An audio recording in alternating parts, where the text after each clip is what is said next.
नमस्कार, मैं रामेश्वर। रात के 8 बज चुके हैं और कहानी सुनाने का जो सिलसिला है वो दस्तूर जारी। आज की कहानी है 23 साल की शहजादी की। 23 साल की शहजादी उत्तर प्रदेश के हापुड़ जिले के पिपलहेड़ा गांव में रहती हैं। अभी रविवार का दिन था।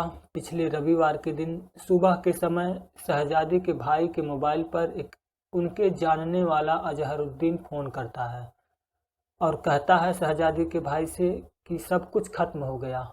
शहजादी की मौत हो गई है, तुम्हारी बहन की मौत हो गई है और उसकी लाश गाजियाबाद के डासना के अनंत होटल में कमरा नंबर 209 में पड़ी हुई है और जा करके उसकी लाश को ले लो।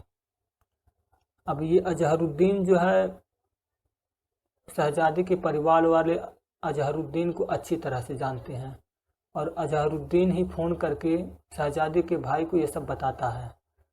घर वाले अजहरुद्दीन की बात को सुन करके परेशान और तत्काल घर के सभी सदस्य जो हैं गाजियाबाद के डासना, जो एड्रेस वो बताया था, डासना के अनंत होटल में पहुंचते हैं। पुलिस को भी सूचना दे दी गई, पुलिस भी पहुंचती है।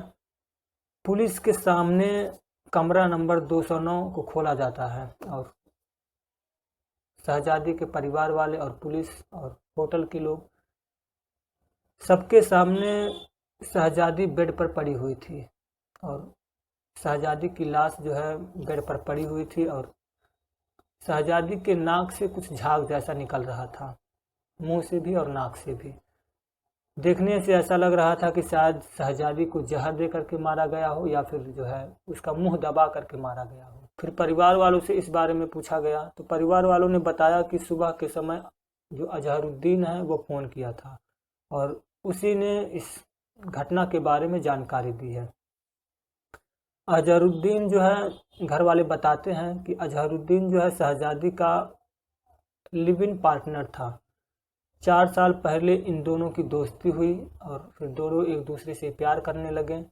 हालांकि अजहरुद्दीन पहले से शादीशुदा था और उसके बच्चे भी थे, लेकिन जब से इसकी शहजादी से मुलाकात हुई ये दोनों करीब आ गए और फिर लिव इन में रहने लगे। शहजादी की वजह से अजहरुद्दीन अपनी बीवी और बच्चों को छोड़ देता है। काफ़ी टाइम पहले ही छोड़ दिया। 4 साल पहले जब इन दोनों की मुलाकात हुई उसके कुछ समय बाद ही वो अपने पत्नी और बच्चों को छोड़ देता है। अजहरुद्दीन चाहता था कि वो पूरी उम्र जो है शहजादी के साथ बिताए। उस टाइम पे शहजादी भी यही चाहती थी, लेकिन समय बीता। अभी कुछ दिन पहले की बात है, कुछ समय पहले की बात है। शहजादी के घर वाले शहजादी का रिश्ता दिल्ली के रहने वाले एक लड़के से तय कर देते हैं। 14 नवंबर को शादी होने वाली थी, जो 14 नवंबर आने वाला है। जब इस बारे में अजहरुद्दीन को पता चला कि शहजादी की शादी किसी दूसरे लड़के से हो रही है, दिल्ली के रहने वाले लड़के से हो रही है, तो वो बौखला गया। अभी ये क्लियर नहीं है कि अजहरुद्दीन ने ये सब किया है, लेकिन घर वालों को अंदेशा है कि चूँकि अजहरुद्दीन ने ही फ़ोन करके घर वालों को बताया, तो घर वालों को लगता है कि शायद इसी वजह से शहजादी की शादी दूसरे लड़के से हो रही है, उससे नहीं हो रही है। अब ये दोनों एक दूसरे से दूर हो रहे हैं। तो अजहरुद्दीन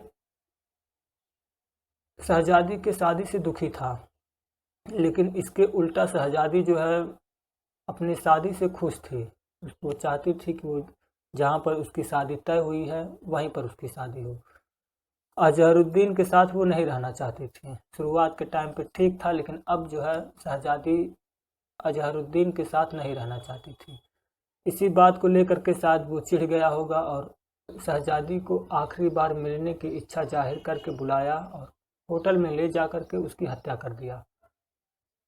फिलहाल उस टाइम पे अजहरुद्दीन पुलिस को मिलता नहीं है, उसका नंबर भी बंद जा रहा था। लेकिन अभी 26 अक्टूबर के दिन वही पुलिस की टीम गाजियाबाद के नायफल रोड पर चेकिंग कर रही थी। चेकिंग के दौरान पुलिस एक बाइक को रुकवाती है, काले कलर की पल्सर बाइक, 2 लोग सवार थे उस पर। जैसे ही पुलिस उस बाइक को रुकवाती है, उन 2 लोगों में से एक पुलिस के ऊपर फायर कर देता है। पुलिस भी जवाबी कार्रवाई करती है और पुलिस के जवाबी कार्रवाई में उन दो लोगों में से एक घायल हो जाता है। घायल होने वाला जो बदमाश था वो नीचे गिर जाता है और जो दूसरा वाला था वो फरार हो जाता है। संयोग से जो घायल होता है बदमाश, जो पुलिस की गिरफ्त में आता है, वो अजहरुद्दीन ही होता है। अब जो है अजहरुद्दीन पुलिस को क्या बताया, इसकी जानकारी तो नहीं मिल पाई है, लेकिन अभी फ़िलहाल इस समय अजहरुद्दीन पुलिस की गिरफ्त में है और पुलिस अब आगे की जो कार्रवाई है वो कर रही है। तो ये कहानी अब यहीं पर समाप्त होती है। इस वीडियो को लाइक करके जाए, बहुत मेहरबानी होगी। चैनल पर अगर पहली बार आए हैं, सब्सक्राइब नहीं किए हैं तो सब्सक्राइब भी करें। मिलूंगा कल शाम 8 बजे एक नई कहानी के साथ। तब तक अपना और अपने परिवार का ख्याल रखें। जय हिंद।